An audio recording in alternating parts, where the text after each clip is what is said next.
ईमानदार चोर। अचलपुर का राजा अपनी प्रजा की हालत जानने के लिए हमेशा रात को भेष बदल कर घूमता था। इससे उसे ऐसी कई बातें मालूम होती जो खुले तौर पर मालूम न हो सकती थी। ऐसे ही एक रात गरीब के भेष में घूमते घूमते राजा को 12 बजे एक आदमी मिला। वह अपने हाथ में कुछ लिए जा रहा था। इससे राजा को शक हुआ कि यह चोर है। राजा ने उसे पुकार कर पूछा, क्यों भाई, ऐसे बेवक्त कहाँ निकले और हाथ में यह क्या लिए जा रहे हो? अरे भाई, मैं चोर हूँ और राजा के महल में चोरी करने जा रहा हूँ। इन औजारों से मैं सेंध लगाऊंगा। चोर ने जवाब दिया, तुम तो बड़े अजीब आदमी मालूम होते हो। चोर कभी इस तरह अपना परिचय देता है? राजा ने हंसते हंसते पूछा। हाँ भाई, कल तक तुम्हारी बात सही थी, पर आज से मैं बदल गया हूँ। चोर बोला। सो क्यों?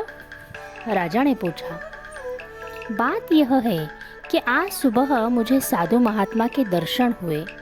उन्होंने मुझसे कहा, बेटा, तू चाहे जो कर, लेकिन कभी झूठ मत बोल। मैंने उनकी बात मानने का निश्चय किया। अब झूठ कैसे बोलूं?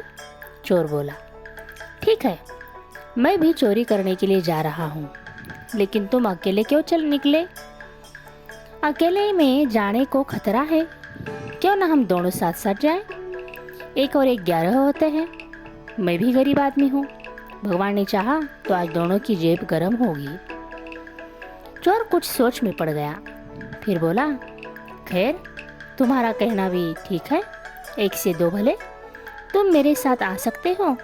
जो कुछ मेरे हाथ लगेगा उसका आधा हिस्सा तुम्हारा। क्या तुम्हें महल की कुछ जानकारी है? मैंने थोड़ी सी जानकारी पहले से हासिल कर रखी है। बहुत कुछ, राजा ने कहा।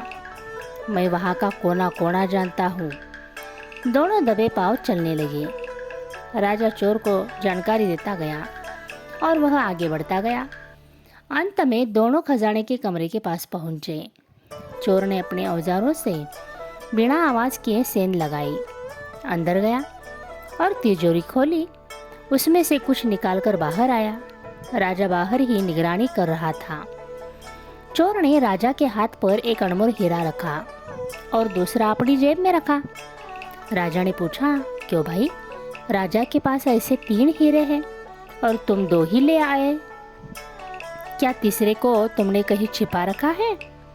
चोर ने हंसकर कहा, ना भाई, अब कभी झूठ न बोलूँगा, कसम खाई है। तीसरा लेता तो बंटवारे की झंझट हो रहती, इसीलिए वही छोड़ आया हूँ। चाहो तो देखा। अब के राजा अंदर गया और उसे यकीन हो गया कि चोर की बात सच थी। अब वह बाहर आया और दोनों उस सड़क पर वापस आए जहाँ से वे पहले मिले थे। फिर एक दूसरे का पता पूछकर विदा हुए। अलबत्ता राजा ने चोर को एक फर्जी पता बताया था। इधर राजा अपने महल की ओर रवाना हुआ और उधर चोर अपने घर की ओर। दूसरे रोज बड़े सवेरे राजा के महल में कोहराम मच गया। सेंध लगाने की खबर फैल गई थी। राजा ने खजांची से पूछा, जरा देखे तो चोरी में क्या क्या गया है। खजांची ने कमरे में जाकर खजाना देखा और वापस आकर कहा कि 3 हीरे चोरी हो गए हैं। राजा समझ गया कि यह दाल में काला है। खजांची की नीयत बिगड़ गई है और चोरी से फायदा उठाकर वह एक हीरा हड़प कर रहा है। फौरन खजांची की तलाशी ली गई तो उसकी जेब से हीरा निकला। राजा ने तुरंत उसे हथकड़ी पहनाई और रात वाले चोर को बुलाया। बेचारा चोर न्योते से घबरा गया।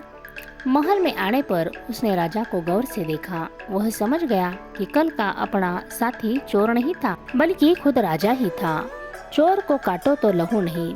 वह थर थर कांपने लगा, लेकिन राजा ने उसे तसल्ली दी और चाबियों का गुच्छा उसके हाथ में थमा कर कहा, तुम सच्चे ईमानदार आदमी हो और मेरा यह खजांची ही बेईमान है।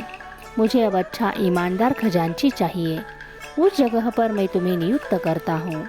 राजा के दरबारी राजा की ओर देखते ही रह गए।